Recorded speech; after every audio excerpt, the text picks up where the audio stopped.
Afternoon, Lion Golf Academy members and guests, and welcome back to another episode of the Reddit Golf Swing Diagnosis series. Now, in this series, I receive swing submissions from Reddit followers, and I will just diagnose their cause and effect, making sure to keep things a little bit more detailed on what I feel you need to work on. Now, keep in mind, this does not replace on-course lessons by a qualified professional. Nothing replaces that. And be careful once you go down this YouTube rabbit hole, because most of the things that we try and help you out don't apply to you. So make sure you're working with the Golf Pro. First up, we have James. So James has been playing golf for a little under a year, 20 handicap with the goal of becoming a single-digit golfer. That's quite a goal, and I hope you have a decent timeline for that. He struggles with consistency, and I'm gonna guess that you are from Devon in the United Kingdom.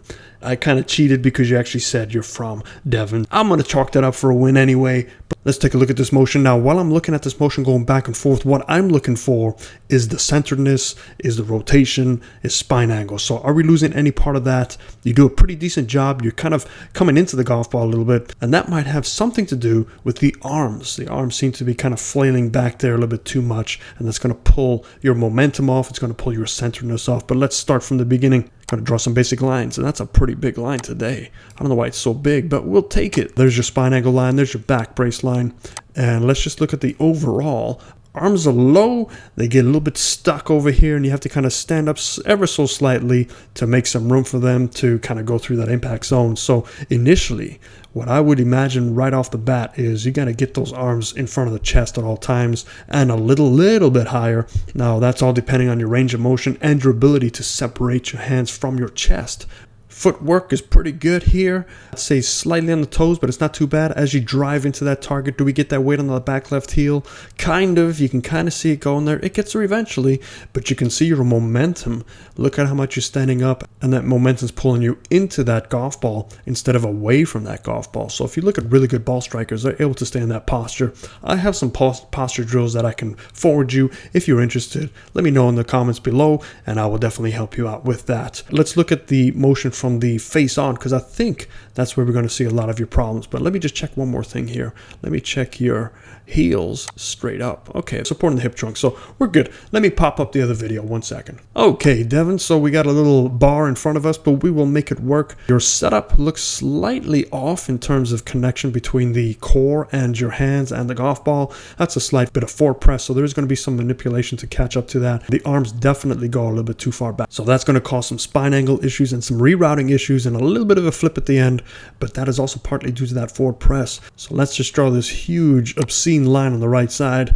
That way we can kind of see it a little bit better. Do you stay against that brace line? Yes, you do, but there's a little bit of motion there, and that's all caused for the hands and arms. So ideally, I want you to think about the hands and arms staying connected to the center of your chest. They do a pretty good job here. Slight bit more. A hip turn can help you get those hands in front of the chest a little bit more. And they do break away slightly here, but that's basically where the top of your swing should be, and let the arms kind of relax over there. Now the width of your shaft and your turn is where it needs to be. As you can see, when you go back further, that width gets narrower and narrower, and all of a sudden with a narrow width here, they have to really engage and flip through and try and play catch up to the turn. So there is a lot of catching up going on here. Big picture though, your body is rotating beautifully. However, this forward press, and this is a thing that I don't like seeing, is if we draw this line right up against, it's actually connected to your left forearm. Now the problem with this is as we come back into impact, as you can see, first of all, we've disconnected, so now your hands really have to kind of come back around and push out in front of the chest.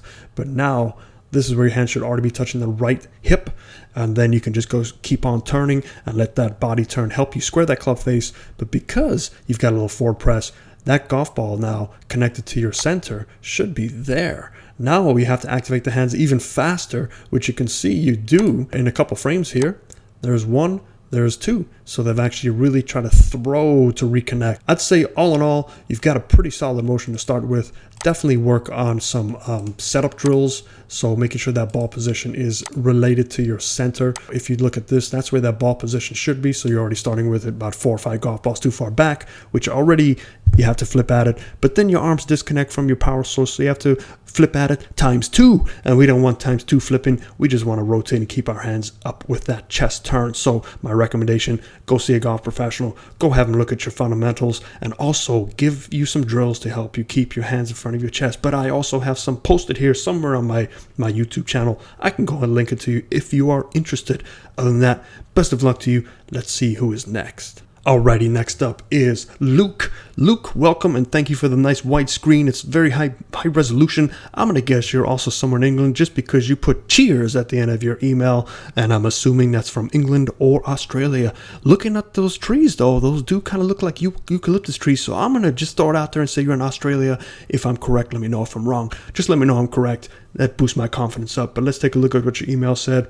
New to golf, watched a few videos, and my swing has improved drastically. Any advice on a swing would be greatly appreciated. I'm going to take a look here. And the same thing goes for you. I'm just looking at your body rotation. I'm looking at your centeredness. I'm looking at how we can help you without knowing your limited range of motions. So already I see that weight is stuck on your heels at address, and it's still on your heels. Now you're going to shift to your toes as you strike the golf ball. When you shift to your toes, your hands obviously move closer to that target and have to come up to kind of drop that club back in to make any sort of ability to hit the golf ball.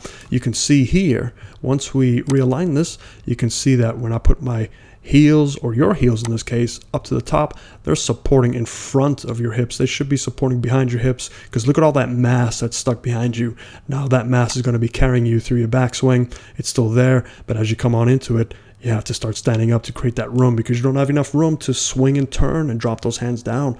So there is a lot of issues with the setup. So pull the feet back 3, 4, 5 inches, 6 inches. Try it slowly. Obviously consult a professional when you do this, but then you won't feel so rounded at impact. You can see how this will really affect your plane line. So we're going to draw a low plane line there and an upper plane line. You can see you kind of hunched over because your feet are too close to the golf ball, so you have to create some sort of room. So you hunch a little bit as you take that club back. The hands are trying to stay on that parallel line, but the club's going too far back to get that club behind you. And as you get to the top of the swing, you don't quite get it at the top. Everything's kind of tight and closed, and nothing can really go on here. So you have to create a lot of room, because if you turn from that position and tilt, you're going to crash right into your lower body. So your body says, hey, I got to stand up to create some room. You can see your weighting is clearly stuck on your heels just because a lot of weighting was there already. And now you're trying to shift some sort of weight standing up. You get the weight kind of to your toes, but it's more of an up and down motion. When you finish, all the weight's on your toes just because you've had to shift away from your heels based on that setup. Give it a try. Shift back. Obviously work with a golf professional that's near you, and they can definitely help you out. But we don't have a face on for you. I know you said you're going to try and get me one. See if you can get me one, and we'll take it from there. Let's see who is next. All right, next up we have Robert. Robert as well. Just send me it down the line, but that's okay, Robert. I know you also said if you can give me a face on, please do, and I will follow up with another video and include that. But let's just take a look at this motion. And again, we're looking for balance. We're looking for setup and how that really affects your impact position. So you can't really change much unless you get the correct starting positions. That's your grip, alignment, setup, and posture. Right away we can see that you are a little bit different than the previous post. As if you take that heel, you can see that now all of a sudden you have a lot of your weight stuck on your toes, and you're standing a little bit too far away from the golf ball, which forces you to reach. And all of a sudden when you reach, that throws your weighting towards your toes even more so when you try to turn. So everything's going up and away because all the weight's stuck there. But then your body says, wait a minute, I gotta get that club back somehow.